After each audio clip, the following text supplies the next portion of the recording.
So most of you, I think, know my dad, Jerry, and most of you know the Tenere and the KLR 650. Today, he is going to be doing a little bit of motorcycle shopping right out of my garage. We are planning to hit the trails over at Tigerton. We are going to do a little bit of highway on the way, kind of be switching on and off and see which one he likes best. Good idea. Try and keep up.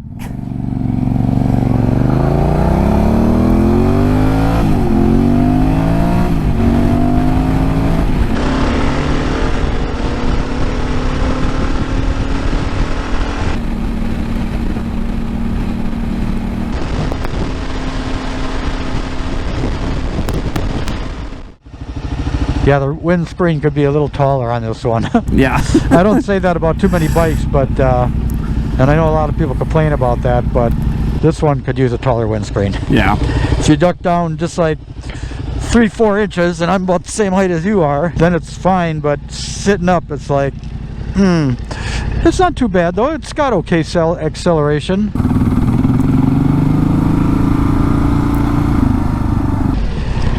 Yeah, generally this one's a lot smoother already. Oh yeah. And I haven't even gone 10 miles an hour. Hold on a second. Yeah, it is a definite difference. Yeah, I kind of like the idea of the single cylinder. It does pull nice too, you know. You definitely sit a lot higher on this one, and since I put that low seat on there, or you feel higher, I guess, or maybe the bars just feel lower on here. Yeah, on the highway, this is oodles better. Yeah, this really isn't bad. Just that is definitely better though. Maybe it's the tires, but this one seems so much more stable on the road. Yeah, I think it is partially the tires. The D Sports on here are definitely not a highway tire. You should have rode this thing before I pumped them up to 28 PSI. I think they're at 21, like the swing arm recommends it. Oh boy, it's a wild ride. You could take either across country though. Yeah, I think you definitely could. That one, I think you definitely wouldn't feel nearly as buzzed at the end of the day. I don't know if it's the tires on this one, but actually the last time that I took it out for a longer high-speed ride, my hands and feet kind of felt a little buzzy at the end of the day. Oh, yeah. Yeah, this thing kind of seems like it wanders a little bit just going straight with the tires. Yeah, it does. When you lean over too, it wants to keep going. Yeah. Shifting's a little stubborn on this thing, huh? You're not dropping your foot down low enough if it's not shifting. Yeah, that used to get me all the time. I thought there was something, I thought there was like a gearbox or something, but no, yeah, you're just not putting your foot down all the way, and then it doesn't, it's like you haven't stopped shifting from the last time, basically.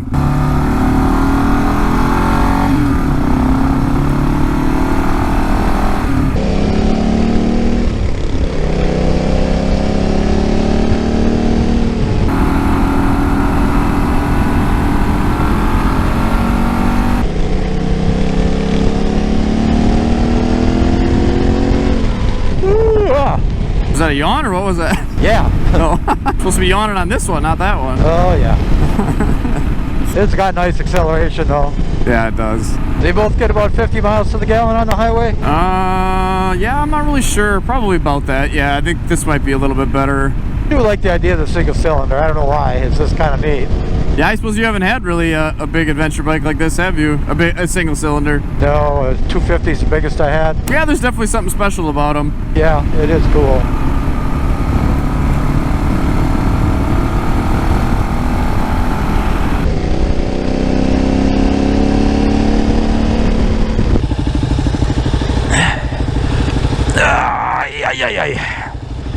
You feel a vibration when you get on this one. Oh yeah. Yeah, this thing, it's like you don't even know it's running.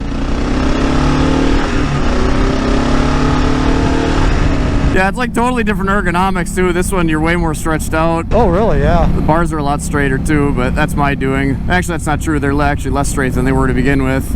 Yeah, this feels like it's a lot more glued to the road. The acceleration is actually pretty good on this. Yeah, it's not horrible. People make it out to be a lot worse than it is. Not that it's a sport bike, but... Oh, doggy? I don't think it really is. No. Yeah, the new KLR is definitely a cool looking bike, but still not quite as cool looking as the T7. I'd definitely take this out west, but I wouldn't be doing 600-mile days. Yeah. Maybe, I don't know. Yeah, maybe it just takes a bit of used to, and that's kind of the thing with switching back and forth. I mean, it's it's good for comparison's sake, but not necessarily good for being able to tell whether or not, you know, you could tolerate it for a long ride like that. Because you go from that to this, and it's pretty, or this to that, it's pretty noticeable that that has some more vibration to it. Yeah, I mean, this bike is really a lot like riding a sport bike on the pavement. I mean, there's not a whole lot different. They don't seem to be too confident going around the corners. Yeah, that's probably partially the tires, but I think it is the bike too. I mean, the position that the T7 puts you in, I think is, again, kind of more like a sport bike, where that one, I think I'm going to put some bars on it that are a little higher and a little straighter. I think that'll help, because that's just more of a relaxed position and not necessarily ideal for taking corners on the road. Yeah, and as far as the throttle goes around the corner, I mean, we're taking these a little bit slow, but I mean, you can definitely tell that can hit corners a lot better than like our 250s or even my DRZ 400. But I mean, this bike just has a lot more go, where that eventually you will kind of end up running it out when you're trying to have fun in the corners. All right, so we are going to hit the trail. We'll start Jerry off on the KLR. I'll take the T7 and we'll see what happens. Ready? Excited?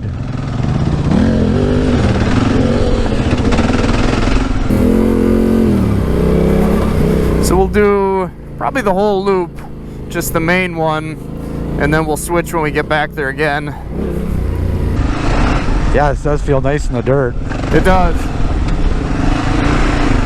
Yeah, and that tire, we were looking at it in the parking lot, and it is quite a bit more dirt oriented than the Tractionator that I've got on the front. The Motovlog Tractionator Adventures front and back on the Tenere. KLR, of course, has dual sports from Rocky Mountain ATV, front and back. Dual sports, D sports. Yeah, you got like a half a pencil on the road all the time, I think, with that tire. Yeah. It's like not a lot grabbing the road, and it's just kind of tippy, but like you said, it's only got 10 miles on it. Maybe it's gonna... Yeah, it might burn down a little bit and get a little more tire on the pavement after a while. This is nice in the dirt, though. Yeah, it definitely, the bike kind of feels ergonomically a little bit more comfortable. But really, I don't know, I'm standing on this thing all the time. I like how the upright ergonomics of this fit me. Definitely feels good. I'm surprised all you hear about the soft... Whoa! The soft suspension, too. I don't really feel that either. For this stuff, it's about perfect, but the thing is, when you start taking it off at jumps or through really, really rough stuff, then you end up bottoming it a lot. This is fun to ride, though. It really is. I guess I'm used to my Tiger Pig, but oh yeah, the end just came off the ground and hit me in the butt. Yeah, I should probably, I messed with the rebound on that a little bit when I cranked the rear spring up a notch or two, and I didn't actually try to match the rebound yet, so that probably needs to be cranked a little bit. Yeah, I kind of got a smile on my face right now. This is like, oh man. Yeah, not everybody will understand the KLR 650, but there definitely is something about them that is smile-inducing for sure. It's a fun bike. Yeah, I feel totally comfortable pushing it a little bit on this. Whoa! No single track. Yeah, the thing just does not feel like the Tiger. You know, the Tiger always feels so big. And this really does not feel like a big bike in the woods. No, it carries its weight really well and down low, so that helps a lot. They're only like 50 pounds apart.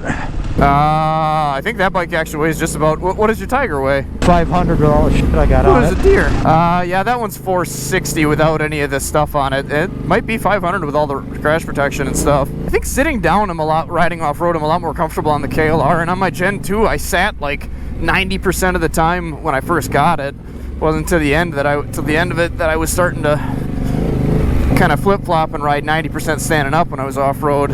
This bike, all I want to do is stand. Yeah, I don't know, standing feels kind of weird on it. It kind of does, and I think that's partially, like I said, the bars. They're just not really conducive for standing up riding. Well, my knees seem to be kind of like bent more than I really want them to be. Yep.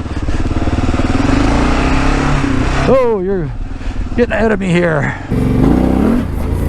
Yeah, the front end definitely doesn't come up on that near as easy as it does on this. Oh, will it come up? Which can be, oh yeah. On that, you mean, or this? Yeah, this with the power.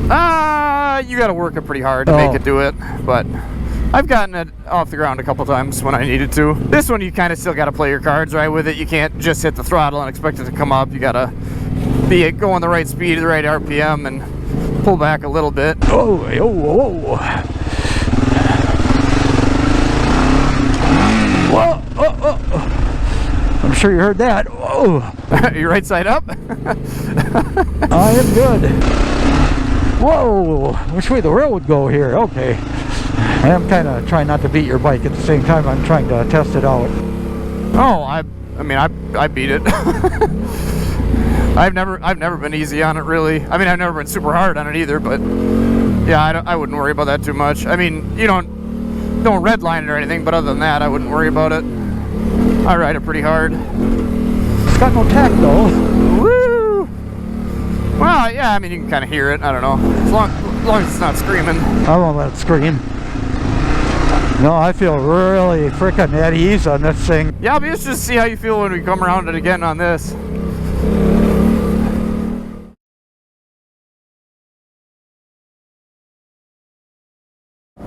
Yeah, the peg, for standing up, the pegs feel a lot better on there. On this one? Yeah, I'm kind of surprised. That's strange. I don't know if it's just because the tank is so wide or what. But yeah, having those bars back, I think, makes a big difference. I'm looking forward to getting some straighter ones on here. Yeah, I feel like I was a little apt to go faster on that bike. I don't know.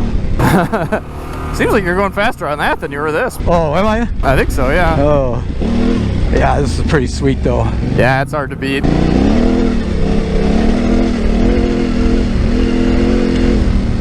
I think honestly the only time that I would really prefer this bike, if cost wasn't a factor, would be in really tight, like almost single track trails. That thing is just too much fun. It is nice around the corner when you give it gas and the back end slides around. Oh yeah, it's like it's cheating basically on that one. Okay, I'm getting used to it. I think I'm going faster on this one. Yeah, definitely.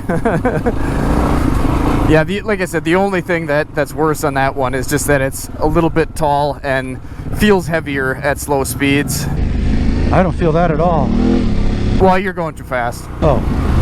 I mean, like... Oh, single track? Single track, yeah. Oh. Yeah, suspension is really nice on here. It is, yeah. But I didn't mind it on the KLR either. I thought it was fine. But that's just a little firmer, I guess. Yeah, and I memean, you're going to reach the extent that this suspension can do or handle pretty quickly, especially like at Harrison Hills. Like out here, I still find it out here, but the Harrison Hills, I mean, I was pretty much bottoming it on every jump. I really wish I had the Tiger here. I'll have to do that sometime too. This thing does bark. Oh yeah. Yeah, this thing sounds much better with the Lex pipe on it than it did, but yeah, it's hard to beat that.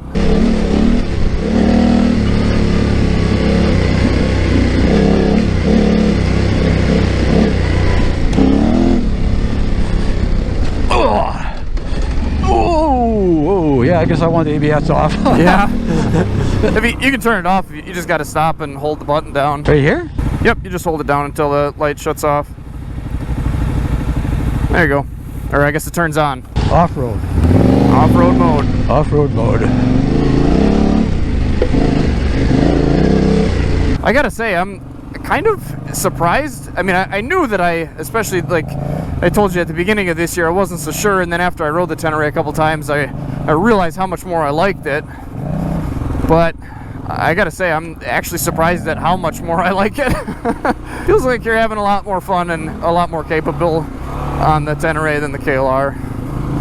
People are gonna be mad that I said that, but well, that's the truth. And I mean, for 3,000 or what is it, seven, paid 7 for this, I paid 10 for that. Prices may be a little bit different nowadays.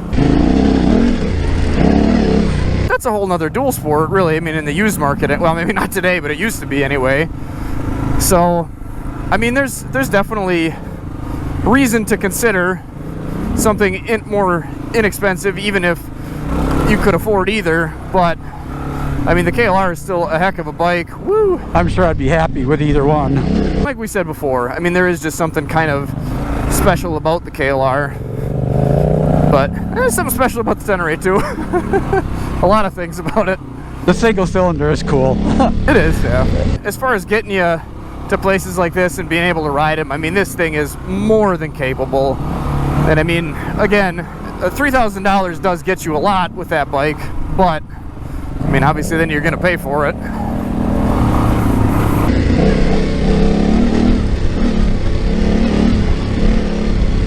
So that was a bit of highway, a bit of county roads, a bit of trail riding. What's your final thoughts and your plan? Which one are you buying, or what do you think? Just because more than anything, the more on-road traveling I would do, I think I would get the Tenere. Yeah, and I guess you guys probably haven't heard or seen a lot of that. I guess maybe a little bit I mentioned, but Jerry actually does real adventure riding and rides up to, like, where do you go? I guess Copper Harbor most of the time. And Copper Harbor and Upper Michigan. Yeah, and you've taken your Versus 1000 out west. But I would like to take an adventure bike out there. That would be really cool. Right. So he does multi-day trips, stays camp sometimes, stays in hotels sometimes, but either way, obviously needs to take luggage and stuff, and does long days. Where my adventure riding, and the reason that I own an adventure bike at all, is that I want to be able to get on it from my house and ride it up to the ATV trails that are an hour or so away. And so, I mean, I think both of our interests are kind of aligned most of the time. And I mean, obviously, like you guys have heard me say, I really like the Tenere, but the KLR is an awesome option. Obviously, kind of the budget option, but I mean, hey, there's nothing wrong with that. And there are some people that I guarantee you will still prefer a KLR 650 over a Tenere 700. And you guys that have had experience with these bikes, let us know down in the comments what you think. But that's really your. Are you going to change your mind again now later or not? I don't know. I do want to take that one around the track again. Because it is a nice bike off-road. Oh my God, that is so sweet. It's just a nice bike. I don't know. It is, yeah. Yeah, it's not as intense as the Tenere is, I think. No, I like sliding the end around on the corners. That's fun. Yeah, yep. And maybe I'm not riding that one quite right either, that I could be doing the same on that. I think the Tenere is definitely easier to slide around the corners for sure. But yeah, I mean, there's very little, if nothing, that the Tenere can do that the KLR 650 cannot. But there are certain things that the Tenere is going to be a lot more fun for and is going to do a lot better on. Yeah, it doesn't pull the front end up near as easy though. No, it does not. At the end of the day, both great bikes, both good options. Just got to decide how much money you want to fork out and exactly what you need the bike to do. And I think either one will make you happy. I'm sure it would. I would be perfectly happy owning the KLR. If I didn't know about a Tenere, never rode a Tenere, I would just absolutely love that bike. Yeah, it's a good machine. Tenere is hard to beat though. Yeah, I'll probably go online tonight and start poking around who's got one. Hopefully I didn't wait too long.